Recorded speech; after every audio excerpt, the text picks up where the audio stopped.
our 10 top tips for new YouTubers? Welcome back to Shelby on Safari, the place where I, a wild animal biologist and lover of pop culture, often go out and explore windy places. Today I'm at Marwell Zoo and I wanted to share with you my top 10 tips for new YouTubers as we explore the zoo together. So as a way to almost reflect back on the year and look forward to 2023. So you ready? Join the safari and let's go explore.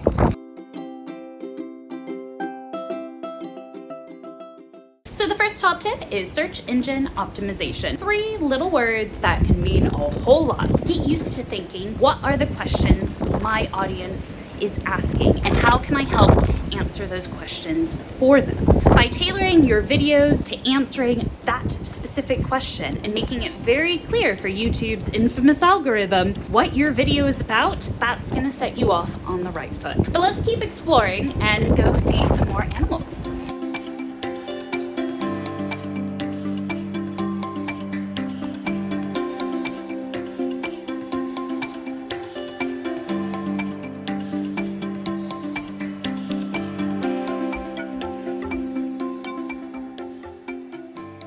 Knowledge gained from your SEO, be sure to incorporate those keywords in both your title, the description, but then ultimately also within your video, ideally within the first few moments of your video beginning. That way, YouTube picks it up. Additionally, be sure to check out your captions and make sure that things are spelled right. For example, with my Pokemon videos, a lot of the times the closed captioning doesn't quite hit the mark with words like Pikachu or Vulpix. So I have to go back in and edit them to make sure that the captions are highlighting the actual keywords that I want YouTube to pick up.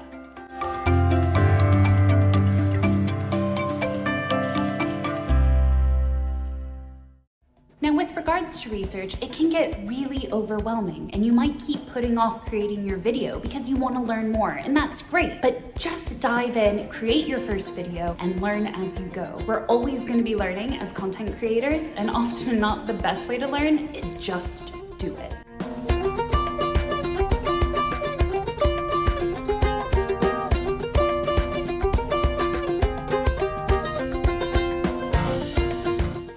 Keywords and SEO, another great way to incorporate these is in your description by using chapters, especially if your video is rather long. So take for example this video. Look down in the description. You'll see that I started using chapters by incorporating the timestamp of 000 and then giving each chapter a specific title that uses some of the top keywords that I looked up for this video when doing my research. This is a really helpful way to identify key parts of your video that would be relevant to your audience. So keep in mind using chapters in your description.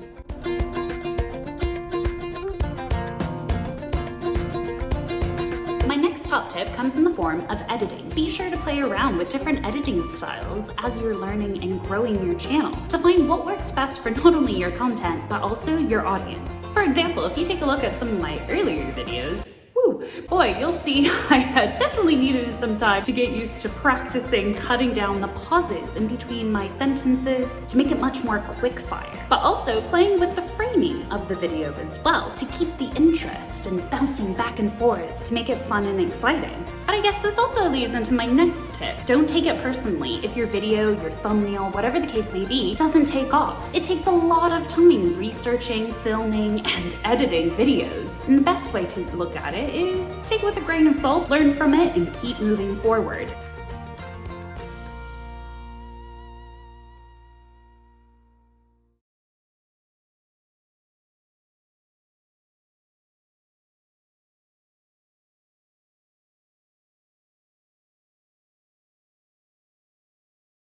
The next top tip that I'd have is to practice, especially with things such as live streams. It can be so daunting to go live on YouTube, trust me, and know that people are watching. And especially if you've done your first one and nobody's there, that's fine, because it's a great opportunity to practice talking as if they are there without the pressure of, oh my gosh, someone's actually watching. But that being said, it's also really important that you treat live streams not just as an opportunity to engage with those viewers who are watching in the real time, but equally those that are gonna watch the replay. And so treat the video as if somebody is gonna eventually watch that at a separate time when it's not originally airing.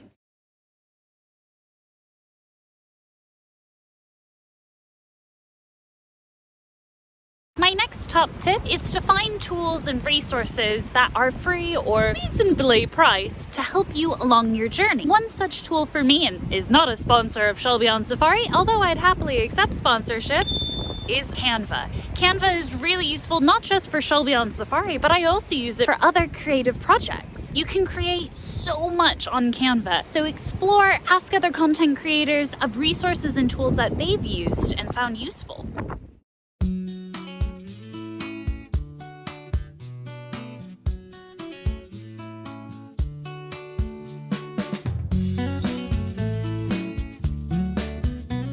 Another top tip comes in the form of kit. Be sure to not spend all your pennies at once, but rather, I started out small with just a ring light and my phone, and over time have built up as I gained confidence using those tools and then investing in the channel once I got consistent creating content. And even now, today, there's still plenty of amazing kit out there, but I'd rather invest in my content before investing in the kit, because over time, as I get more confident, I will be able to invest in some bigger things. And shout out to Father Christmas for my amazing softbox lighting. Take a look at this. It's gonna be great!